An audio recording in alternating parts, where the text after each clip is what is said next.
Salut les amis, ravi de vous retrouver comme tous les jours, c'est Cap sur le Off, il est 19h30, nous sommes sur Énorme TV, ainsi que sur YouTube, la chaîne Festival, et je vous amène tout de suite juste en face. Eh bien oui, je vous disais, je vous amène en face, car le spectacle s'appelle En face de l'immeuble d'en face. Et pour en parler tout de suite, les comédiens et même le metteur en scène. Je vais vous présenter tout ce beau monde. Merci tout d'abord d'être venu. Merci Thierry à toi. Rousset, merci. Bonjour. Et Damien Laquet. Bonjour. Bonjour et merci. Et Pasquale Danca. Bonjour. Merci beaucoup, vous le metteur en scène, d'avoir accompagné vos artistes. C'est très agréable que vous soyez là avec nous pour cette... c'est une vraie comédie, vraiment. Ouais, une comédie policière.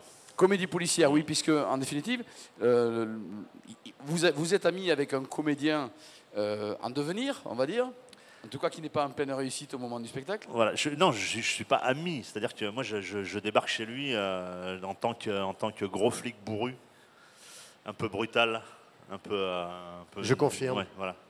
Et ensuite, ça va un petit peu mieux se passer parce qu'on va peut-être devenir des amis. En fait, il vient s'installer chez moi pour faire une planque, mais tout ne se passe pas du tout comme prévu. Voilà. Oui, et du coup, vous êtes entraîné dans une histoire de comment on appelle ça, de surveillance, de filature. Oui, un petit Voilà. peu, avec beaucoup de quiproquos également, ce qui est un petit peu c'est la signature de la plume de Jacques Chambon, l'auteur. Il aime bien écrire ce genre de situation, de personnages qui n'auraient jamais dû se rencontrer, qui se retrouvent dans un huis clos. Oui, parce qu'évidemment, il n'y a rien qui vous rapproche réellement de la vie. Dans la vie, vous êtes vraiment bien au contraire, des personnages on est assez totalement opposés. antinomiques l'un de l'autre. Ouais, Ouais, ouais. on n'aurait jamais dû se rencontrer et puis on le fait malheureusement. Ouais. Mais ça se passe bien. Mais heureusement pour les ça se passe bien. spectateurs aussi. Oui, voilà, par bien contre. sûr. Et ça donne une vraie comédie quand on connaît l'auteur, bien sûr. Pasquale Danca, un spectacle à mettre en scène, alors pas si simple, parce que finalement, tout se passe dans une même pièce. Voilà, c'est un huis clos, mais ce qui nous a sauvés, c'est que le huis clos, c'est un appartement qui est très petit, et du fait que c'est très petit, ça nous a obligés à inventer plein de choses, et ça fait que ça n'arrête jamais de bouger, quoi. Et voilà. Et puis donc, comme ils sont deux, et puis que ce sont des sacrés lascars, les deux là, ça s'est très bien passé. Oui, oh. Non, c'est vrai, les gens rient beaucoup. Alors quand on connaît la plume de Jacques Chambon, évidemment, on s'est déjà connaît sur une vraie très très belle comédie. Il y a une participation artistique d'Olivier Marchal aussi, je crois, sur le spectacle. Voilà, Olivier qui est un vieux copain. On peut pas tout dire, mais oui, il y a une participation d'Olivier Marchal dans la pièce. Alors, je reviendrai pour conclure sur ce spectacle-là dans quelques instants. Je voulais juste signaler, Damien, que vous étiez sur un autre spectacle aussi. Oui, tout à fait. Je suis sur un autre spectacle également de Jacques Chambon qui s'appelle Carton Rouge, qui se passe dans un vestiaire de stade. On est 4 comédiens sur scène, dont Jacques Chambon, qui, on le rappelle quand même, est le Merlin de la série Camelot, ce qui n'est pas rien. Absolument, Au-delà absolument. d'être un auteur, il est également un acteur connu dans la série Camelot. Et donc ce spectacle s'appelle Carton Rouge. Ça se passe dans un vestiaire de stade. Et comme on aime à dire, en fait, c'est que pour les personnes qui aiment le football, ils vont c'est aimer un petit peu Carton Rouge. d'actualité, hein, comme Voilà, en spectacle, plus, ouais. carrément. Et puis de belle actualité, en plus. Pour les gens qui aiment le football, ils vont aimer Carton Rouge. Et les personnes qui n'aiment pas le football vont adorer Carton Rouge. Tout le monde s'y retrouve. Alors, ce spectacle de la Carton Rouge joue au Cinévox aussi à 17h30, car en face de l'immeuble d'en face, je ne l'avais pas signalé, vous êtes au Cinévox un peu plus tôt à 15h35. Je reviens sur le pitch du spectacle, mais juste avec une petite parenthèse sur Pasquale, qui est le metteur en scène. Alors, on vous sait brillant metteur en scène, mais on vous connaît aussi parce que vous êtes un comédien de cinéma et de théâtre depuis quelques années déjà. Ça nous manque ici en Avignon, vous n'êtes pas sur scène. Non, je ne suis pas sur scène à Avignon, mais en fait, je fais beaucoup moins de théâtre en tant que comédien parce que c'est très difficile d'allier les deux, de faire beaucoup de télé, de cinéma et de théâtre. Donc, pour pouvoir garder un pied dans le théâtre, eh ben, je fais de la mise en scène. Et il se débrouille très bien sans moi. Oui, et puis, oui. je voudrais rajouter aussi une chose, c'est que Damien Laquet, on ne le voit pas forcément beaucoup à la télé, mais on l'entend énormément parce qu'il est... Je suis la voix officielle des lapins crétins. D'accord. Voilà, qui sont les célèbres animaux connus dans le monde entier. Absolument. Voilà, et je suis l'unique voix des lapins crétins. Parce que beaucoup de gens pensent que je fais 1 ou 2 lapins. Non, je fais tous les lapins. Ma voix est diffusée dans 35 pays dans le monde. Donc s'il y a des gens à l'étranger qui regardent l'émission, ils peuvent venir me voir aussi à Avignon. Ils connaissent déjà votre voix. Voilà, totalement. Il articule un peu mieux quand même. Voilà. Mais tout un spectacle comme ça, vous imaginez, les gens auraient les Insupportable. oreilles qui saignent à un bon Insupportable. moment. Ouais.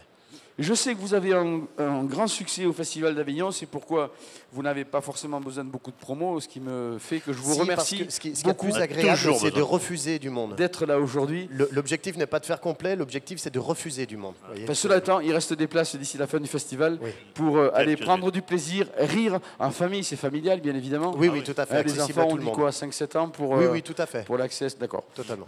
C'est au Cinévox à 15h35. C'est avec Damien Laquet et Thierry Rousset, mis en scène par Pasquale Denka que nous avons été ravis d'accueillir. Ça s'appelle En face de l'immeuble d'en face au Cinévox à 15h35. Et ça c'est de la vraie comédie. Au sein d'un festival de théâtre aussi illustre que le festival d'Avignon offre, il fut été dommage que Molière ne soit pas présent. Heureusement, il est là, bien sûr, au travers de ce spectacle, notamment Molière et ses femmes, pour en parler. Comédien et metteur en scène, Stéphane Dufaux, bonjour. Bonjour Stéphane. Vous partagez la scène avec Soraya Bittard, qui ne vous accompagne pas. On va à donc fait. parler tous les deux de ce magnifique spectacle sur Molière. Alors, Molière, évidemment, tout le monde le connaît, je pense, du plus petit jusqu'au plus grand, tout le monde connaît son œuvre, ses comédies, qui sont tout le temps des satires sociales sur les conditions, les religions, en fait, tout ce qu'il y a de critiquable sur cette époque-là, et notamment les gens qui ont le pouvoir, la bourgeoisie, etc. Mais on sait peut-être moins que ces comédies ont toujours un fond romantique avec une présence d'amour, ça et là. Oui. Et donc, il a une relation aux femmes qui est très importante. Sa vision de la femme est importante. Et Oui. l'amour est toujours présent dans ses comédies.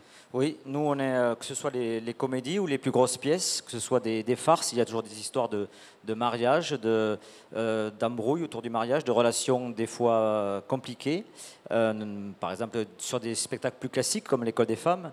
Donc nous on est parti du postulat que éventuellement, on sait, certains nous disent qu'il ne faut pas trop faire de parallèle avec sa vie, mais que son œuvre, voire son œuvre en entier, aurait été inspirée par les femmes, conduite par les femmes, puisque en cherchant, c'est un montage de texte, Molière et ses femmes. On trouve autant des extraits de farces, mais également des textes plus classiques, Don Juan, Tartuffe. On tournait toujours un peu autour des mêmes pièces, les femmes savantes, où là les femmes ont le pouvoir. Et également, on a voulu aussi montrer à quel point c'est un poète, Molière. Surprendre avec Molière, c'est toujours très difficile. C'est vrai que... Poète et romantique, donc. Tout à fait. Pour nous c'était évident que Molière était un poète et qu'il a fait des magnifiques poésies, même dans ses comédies-ballets, pour les femmes. C'était une déclaration aux femmes. Alors après, sa vie a été compliquée avec les femmes. Donc c'est pour ça, c'est ce qui nous intéressait à la base, de créer un spectacle sur Molière. C'est très difficile, tout s'est presque déjà fait. Mais le côté féminin et toute l'influence qu'auraient eu les femmes sur son œuvre nous a paru très intéressante. Donc, dans ce C'est ce qui est spectacle-là, très original et très, ouais. très bien fait sur la pièce, justement, Ouais. cette mise en avant de l'influence des femmes. La construction artistique, la mise en scène, Ouais. donc, est faite Ouais. en quelque sorte, c'est en huis clos, peut-on dire ça, dans un endroit où il Complètement. pourrait répéter, préparer ses textes, Ouais. ses pièces. Ouais. Et là, c'est là que vous mettez en avant son influence et la volonté de parler des femmes et de l'amour aussi au travers de ces grands textes. de parler des femmes, de défendre les femmes, mais aussi parfois de les mettre dans des situations compliquées, comme dans l'École des femmes. Et c'est vrai que la pièce se déroule, c'est vraiment un huis clos. On a recréé une ambiance de salle de répétition. Molière serait là en train d'écrire tous ces spectacles, des connus et moins connus. Et il y a cette présence féminine qui est jouée par Soraya et qui est tour à tour une muse, tour à tour Madeleine Béjart, tour à tour Armande Béjart, donc relation difficile, mère, fille.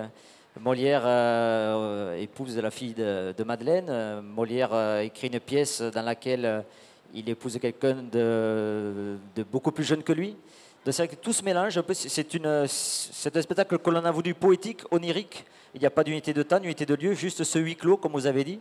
Et toutes ces femmes passent, l'inspirent, le torturent aussi. Parce que voilà, on a marqué effectivement que c'était un féministe avant l'heure peut-être, mais pas que.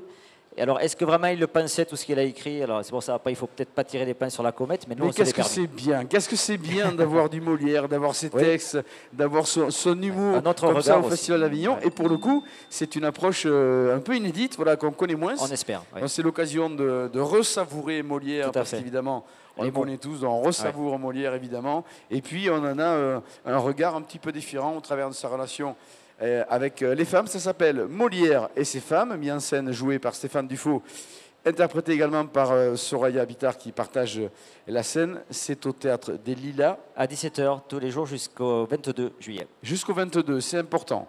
Retenez bien la date, il ne reste plus beaucoup de jours pour profiter de ce spectacle. Molière et ses femmes. Merci et bon festival. Merci à vous.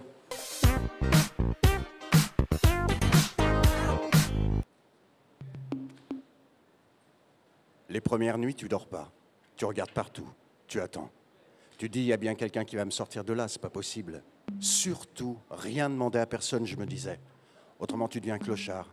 Et là, c'est fini. Et puis non. Les voitures passent dans un sens, repassent dans l'autre sens. Feu rouge, feu vert. Les mamans poussettes, les vieux à 2 à l'heure sur ton trottoir, les étudiants à vélo. Et toi, bah, tu as faim. Ça y est, tu as faim. Et tu te sens très en colère à l'intérieur du ventre. Tu te sens très en colère, ça monte. Et tu as envie de tuer quelqu'un en général. Tu as envie de tuer, oui. Et même quand tu repenses au poisson, tu as envie de tuer quelqu'un en général. Et tu vois les jeunes qui sortent du McDo, tu te dis c'est pas possible. Et tu as envie de tuer quelqu'un en général.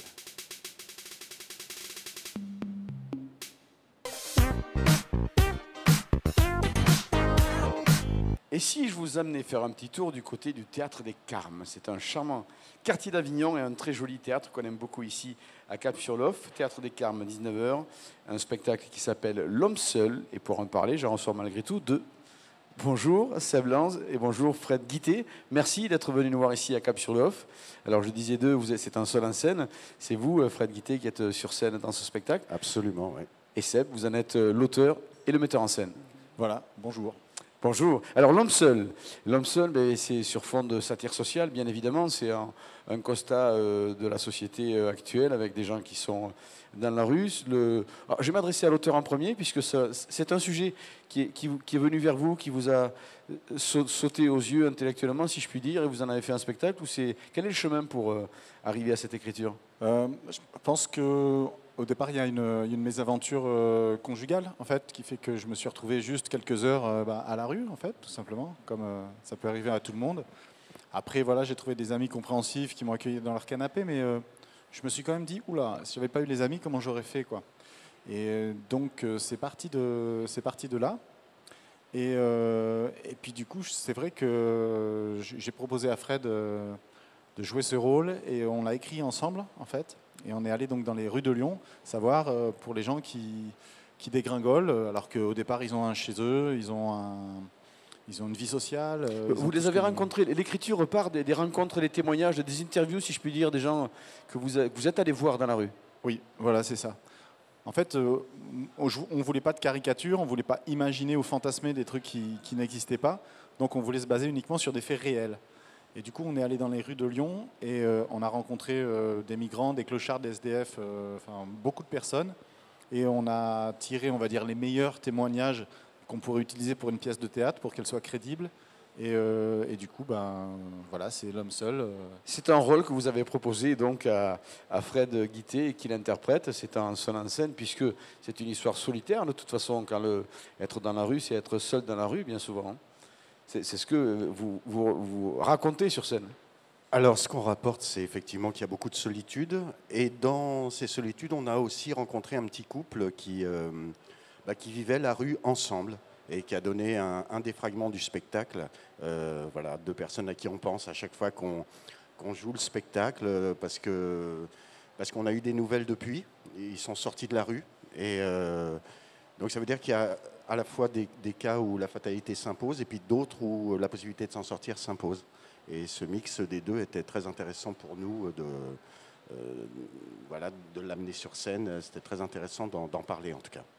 Est-ce que, alors, Alors, c'est certainement disgracieux de préciser que, évidemment, au même titre que le chef d'une grande entreprise, un SDF, un clochard, une personne dans la rue est aussi une entité humaine, un cœur, une sensibilité, une personne à prendre en compte. Est-ce que le fait simplement d'en parler, de l'écrire, de l'interpréter, de le jouer, d'en parler aux gens, à votre public, est-ce que ça ne rend pas finalement le spectacle quelque part résolument optimiste par le simple fait de montrer que ça existe, enfin, que c'est là, que ça fait partie de la société? Oui, je pense que vous avez tout à fait raison. Et d'ailleurs, c'est une question intéressante, mais qu'on nous pose pas. C'est vrai qu'à partir du moment où on décatégorise ces gens, c'est plus des SDF, c'est des gens comme vous, comme moi, en fait, qui simplement ne se lèvent pas le matin dans un lit, chez eux, mais ils se lèvent là où ils vivent, c'est-à-dire dans la rue. Et s'ils vivent dans la rue, c'est qu'on les y a poussés. Et si on les y pousse, c'est parce que le système que nous élaborons tous les jours avec nos micros et nos comptes en banque le produit. Et donc, du coup, voir la réalité de ces personnes comme vous et moi, ça donne forcément de l'optimisme parce qu'on se dit, mais puisque ce sont des personnes humaines, alors tout reste possible. Puisqu'on sait bien que dans l'histoire de l'humanité, tout est possible. Et d'ailleurs, ce qui est possible aujourd'hui ne l'était pas au Moyen-Âge. Au Moyen-Âge, jamais les gens n'auraient cru que dans 700 ans, les gens allaient aller sur la Lune. Oui. Mais ils auraient peut-être jamais cru qu'il y aurait des gens qui dormiraient un jour dans la rue. Puisqu'au Moyen-Âge, c'est le point de départ, c'est un des points de départ aussi de cette pièce. Au Moyen-Âge, les gens ne dormaient pas dans la rue, ils étaient systématiquement accueillis dans les couvents, les granges, les églises, les hospices. Donc notre monstruosité, ça fait peur quand je dis ça parce qu'on ne veut jamais regarder notre monstruosité, mais c'est la nôtre de laisser dormir les gens dans la rue et complètement moderne, contemporaine. Alors justement, ça amène la question suivante, c'est que comment expliquez-vous que, on le sait, je ne dis pas que c'est tout le monde, mais la vue de quelqu'un SDF est dérangeante, certainement parce qu'elle effraie, elle fait peur, on a peur que ça nous arrive, donc on détourne le regard. Ça veut dire que dans la rue, on détourne le regard d'un SDF. À l'inverse, on vient voir votre spectacle qui parle de ça. Est-ce que vous avez une explication à ça?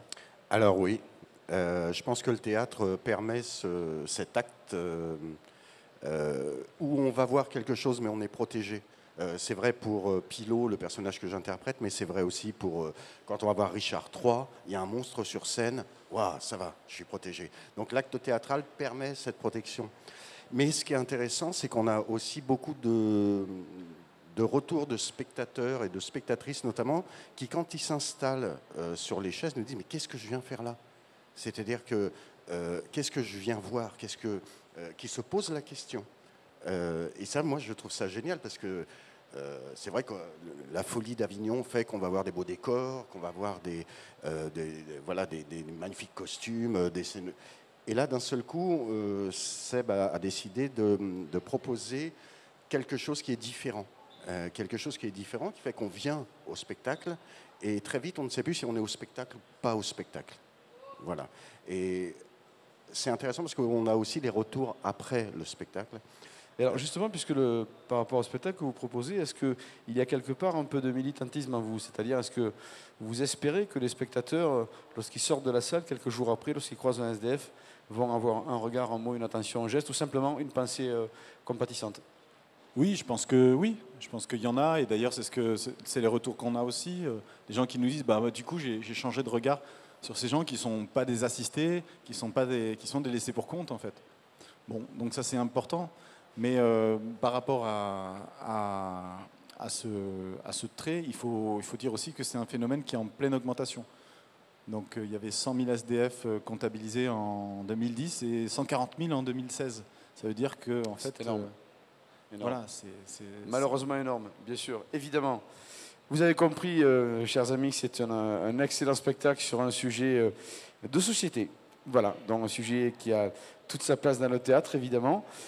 Allez-y avec légèreté, ça fait partie de la société, c'est plein de tendresse, et on le disait, c'est porteur d'espoir aussi. C'est évidemment très bien écrit, puisque ça part aussi de témoignages, en plus de la belle plume de Seb Lanz, interprété par Fred Guittet, dans ce spectacle qui est un spectacle difficile, mais sur lequel vous vous épanouissez aussi pleinement. Ça se passe au Théâtre des Carmes. Attention, c'est que jusqu'au 25 juillet, c'est à 19h. Ça s'appelle L'Homme Seul. Nous sommes ravis, ici à Cap-sur-Lof, que vous soyez sur le festival principalement et que vous soyez venus nous voir dans l'émission. Merci. Bon Merci festival. à vous. Et je peux rajouter quelque chose? Je vous en prie. Moi, c'est l'occasion pour moi de dire publiquement à Fred que je suis très honoré de travailler avec lui, parce que c'est un comédien rare, et je pense que pour ça, en fait, le spectacle vaut le détour, parce que les gens le prennent pour un SDF. Et ils se disent, une fois qu'ils ont vu le spectacle, ils disent, dis donc, le SDF, on dirait un comédien. Alors à ce moment-là, vu qu'on en est là, moi je remercie Seb aussi, et c'est sincère, hein, c'est pas, on se flagorne pas à longueur de journée, mais voilà, de m'avoir confié cette création, ce texte qu'il avait écrit au départ pour un projet commun, mais je n'étais pas sûr qu'il allait me faire confiance jusque-là. Donc voilà, au-delà, et c'est ça qui est joli aussi, c'est que c'est une histoire d'amitié, la compagnie des DCM. Voilà. Eh bien, ça aurait été extrêmement touchant, de bout en bout, du début de la pièce jusqu'à votre rencontre. Merci. Et je rappelle que ça s'appelle L'Homme Seul, que c'est au Théâtre des Carmes et que c'est à 19h jusqu'au 25 juillet.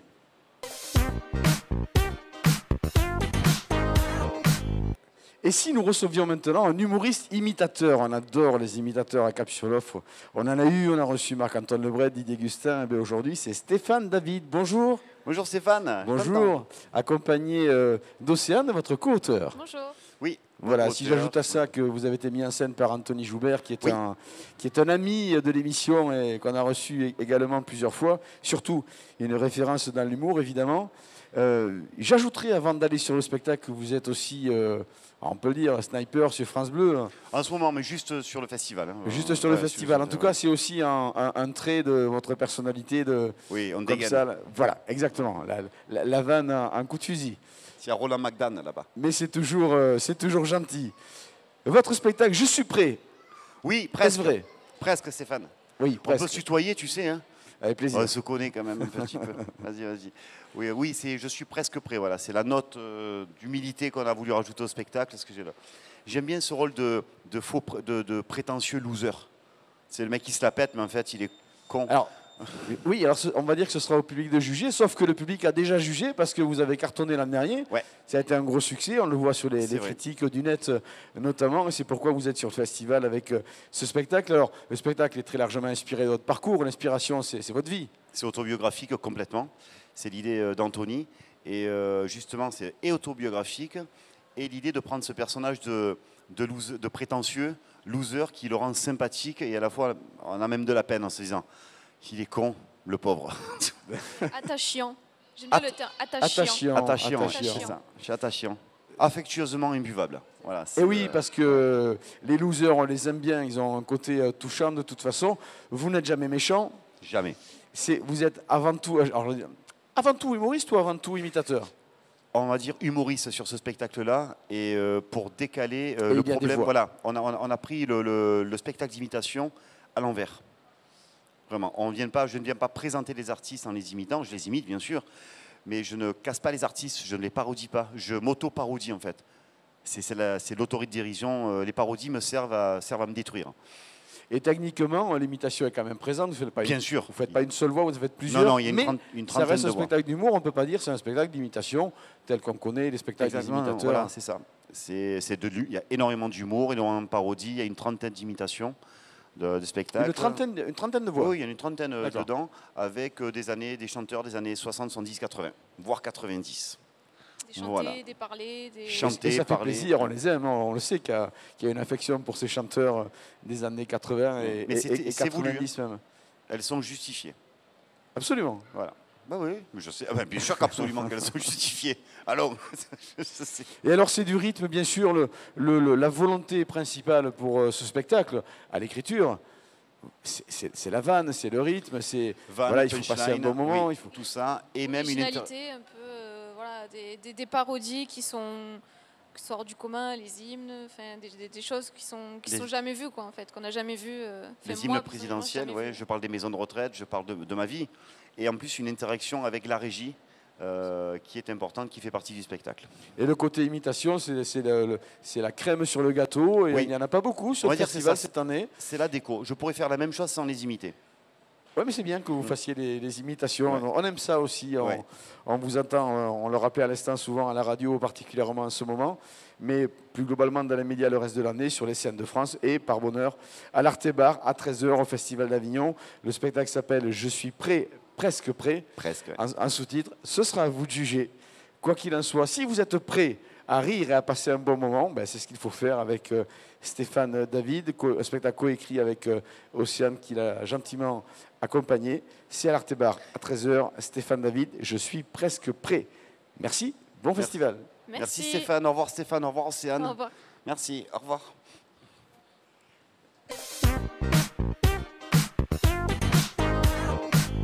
Je vous propose un rendez-vous un petit peu inédit par rapport à ceux auxquels je vous ai habitué depuis le début des émissions, puisque, et encore que même si le personnage que je reçois maintenant est producteur et a été lui-même comédien, c'est pas avec cette carte-là que vous êtes là aujourd'hui. Bonjour Carrie.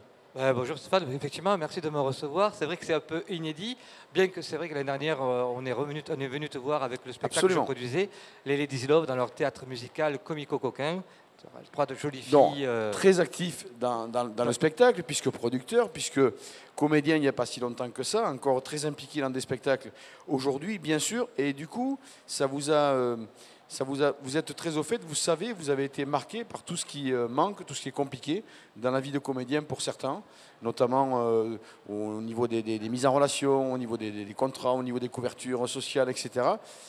C'est pourquoi vous avez créé une agence qui s'appelle les Amis d'Isa. Intérim Spectacle. Intérim Spectacle et les Amis d'Isa et le réseau qui, par voie de conséquence, aide les comédiens. Voilà. Alors, le fondement d'Intérim Spectacle, juste avant, je voudrais dire que c'est sous la paternité, si on peut dire, d'un groupe d'intérim très connu à qui vous avez parlé de ce besoin-là au niveau de l'univers du spectacle. Et vous avez eu carte blanche pour créer une activité qui amène du travail et du confort. Tout à fait. En fait, la réflexion est venue du fait que pendant des années et des années, j'ai vu la galère et la difficulté, en priorité pour les techniciens, de pouvoir intégrer des réseaux. Et du coup, je me suis dit, dès 2003, lorsqu'au Festival d'Avignon, on y revient, mais en 2003, il y a eu quand même une grève qui a un peu marqué le festival.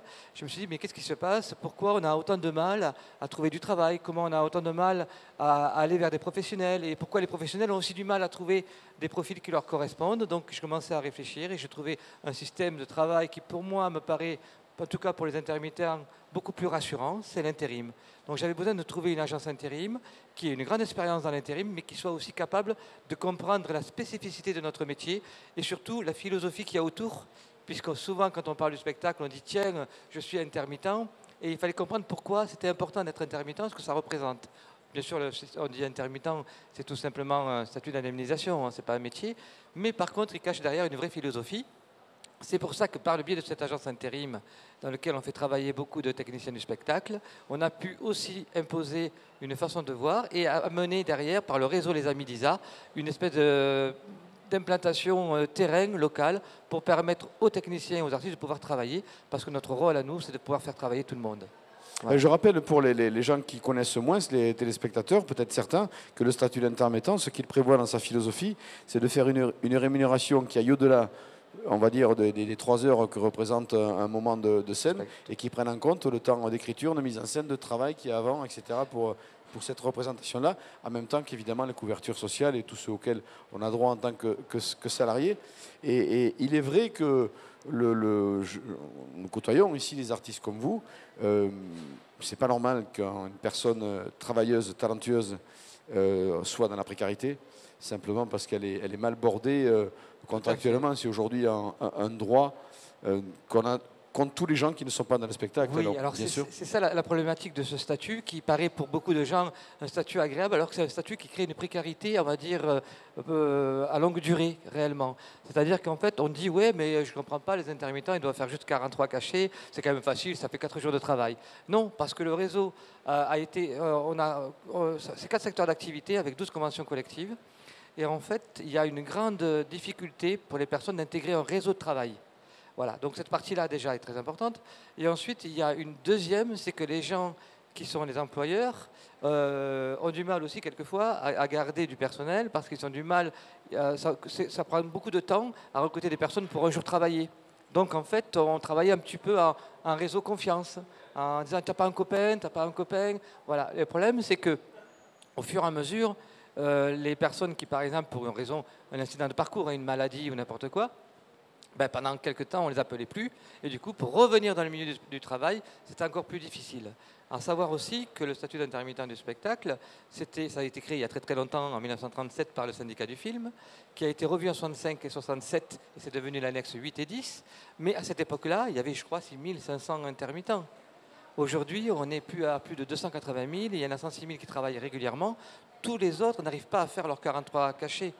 Voilà. Donc l'idée d'Intérim Spectacle, c'est de ça, c'est d'être cette passerelle, cette plateforme, et surtout, et là c'est important, c'est pour ça que j'y tiens, c'est surtout de leur apporter une couverture sociale avec une pérennisation et une stabilité. C'est-à-dire qu'en fait, au bout d'un moment, il y a une agence commerciale qui s'appelle Intérim Spectacle qui cherche les contrats pour eux. Et en plus, dès la première émission, ils ont plein d'avantages. Voilà.